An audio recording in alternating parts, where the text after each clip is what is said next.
And this morning we are honored and privileged to have, well, people who are participating in a film known as Rafiki. And it has been nominated to premiere in the Cannes Film Festival. And joining me in studio, I have the director, Wanori Kahio. Good morning. Good morning. And thank you for joining us. We also have Jimmy Gadu, who is lead supporting actor in the movie. Jimmy, thank you for joining us. Good to see you after a while. I know. Asante. Good to see you, man. And Alex Mulwa, who is from the Kenya Film Commission. Thank you for joining us. Now, maybe just for us to have a clear picture of why this is a big deal for the film industry and for Kenya. I'll start with you, Alex, and just give us maybe an idea of the Cannes Film Festival and why this is a big deal that Kenyans should be celebrating.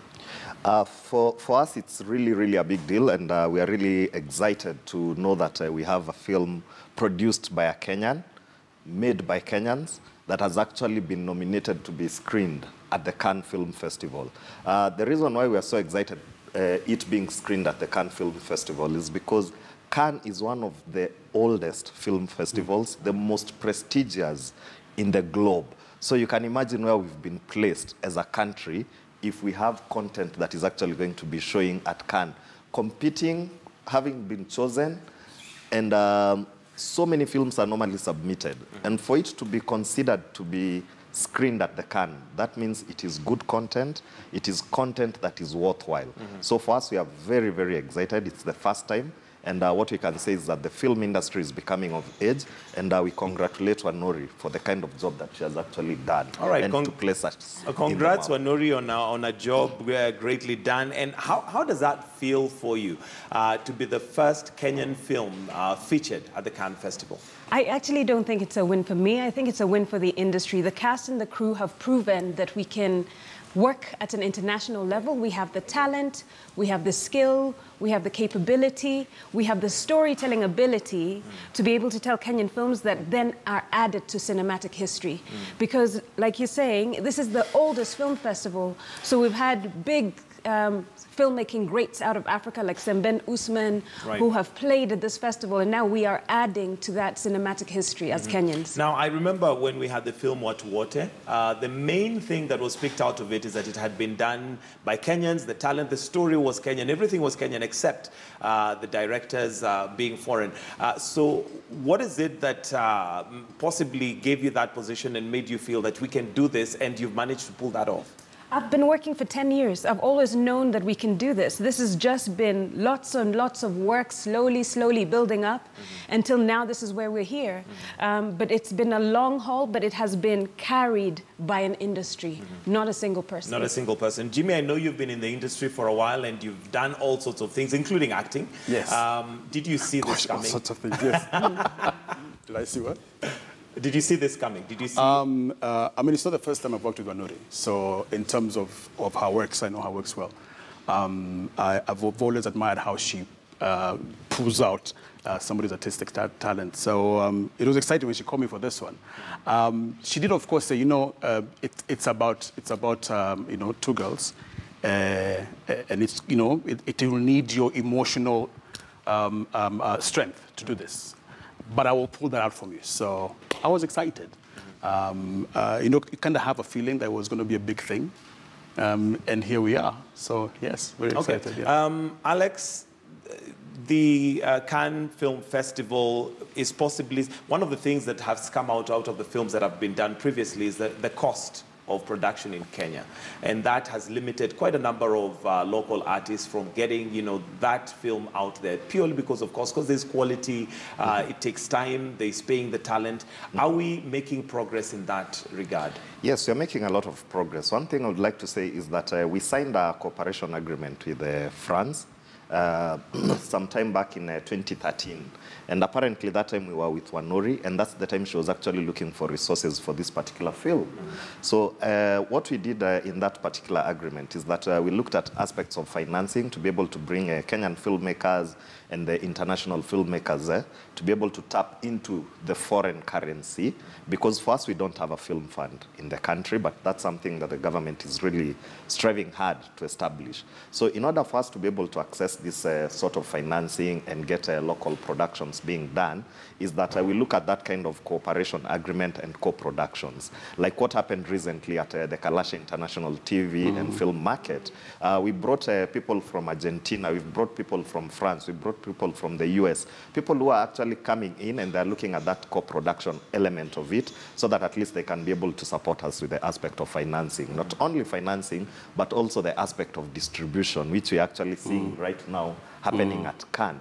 So those are the kind of negotiations and deals that we're actually signing with these other countries. We also have one with South Africa that we've signed, and right now we are looking at signing another one with Argentina if all goes well. Okay, Wanuri, I'll come to you. And one of the things that has probably made a lot of talent in Kenya fade off is the harsh working environment for filmmaking in Kenya. One being cost, another being just getting money, revenue out of the film so that you're able to keep the talent and they're able to do this full-time. Because most actors, you'll agree with me, probably do this as a side hustle. How have you managed to do this? And also tell us about the work that you've put in behind the scenes. Because here we are now celebrating this for the industry, but you didn't wake up one day and suddenly, boom, there's a film here that has been nominated. You've probably been working a lot behind the scenes. It took 7 years to find funding for this film. 7 years. Wow. It took 7 years to find funding for this film. So it's been work in progress. We've been searching for funding everywhere. And we knew that it was important to be able to do that because it's important as storytellers to honor film. And remember, this is a story that was an adaptation from literature. So we were moving modern African literature into film. The story is called Jambulatry by Monica Rakdenyeko, and it was the Kane Prize winner in 2007. So we wanted something that is East African. The book itself was set in Uganda. We want something that was East African, that had a basis in East Africa, and we wanted to be able to make it a holistic thing. So it started as a story from Monica.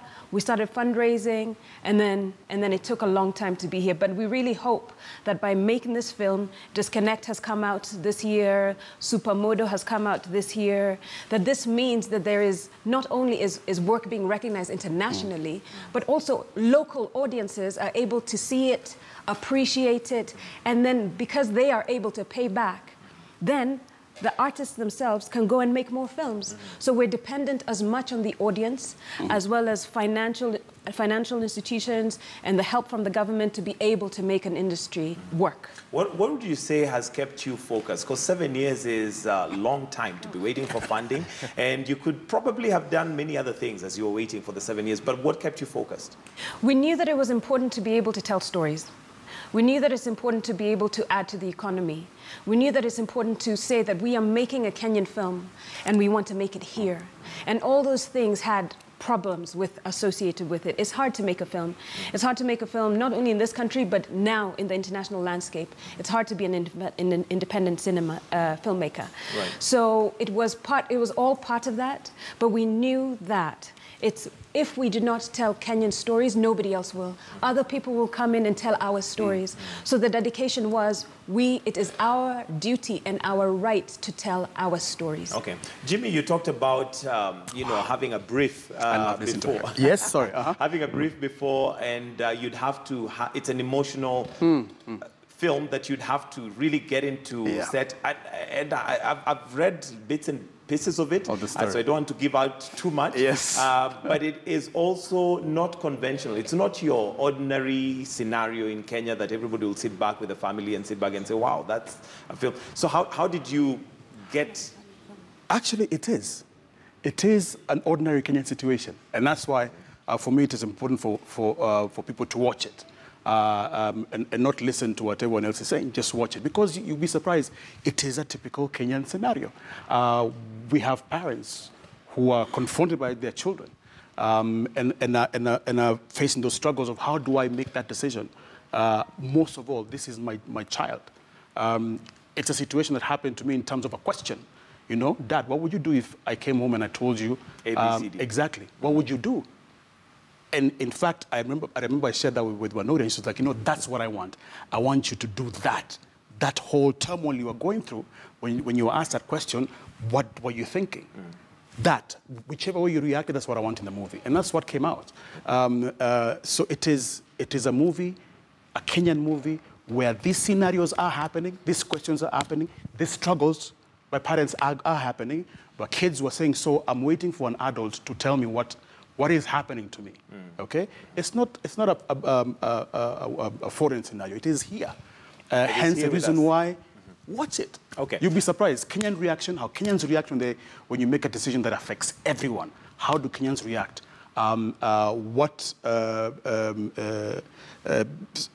What issues then come up thereafter? What do you lose when you take that decision?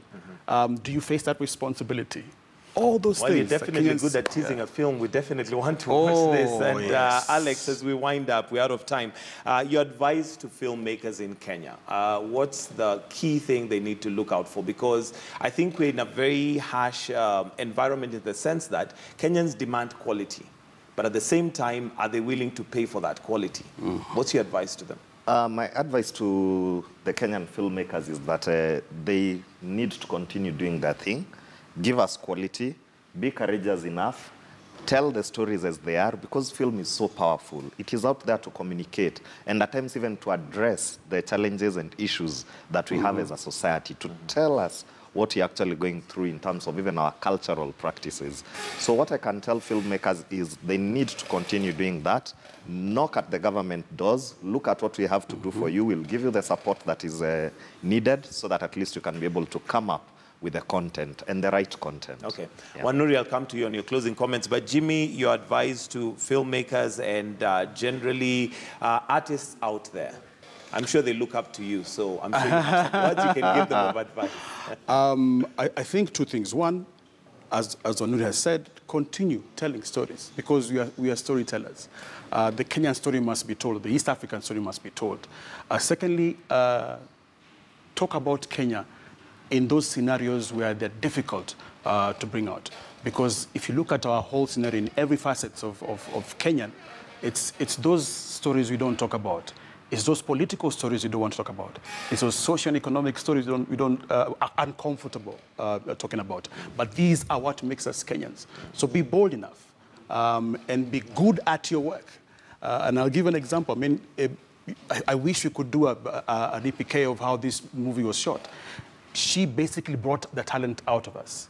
You know, how would you react in such certain situations? So, you know, be good in your craft. And lastly, you know, go out there and celebrate yourself, you know? If you don't celebrate your work, if you don't celebrate who you are, then no one will know where, you know. Nobody will celebrate exactly, you. Exactly. So finally, we have a Kenyan film in the Cannes Film Festival.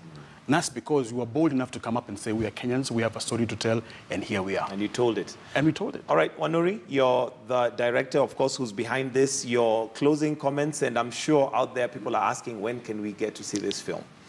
We are so excited. We're so excited about this film. We think that it's, like Jimmy's saying, it's a Kenyan story.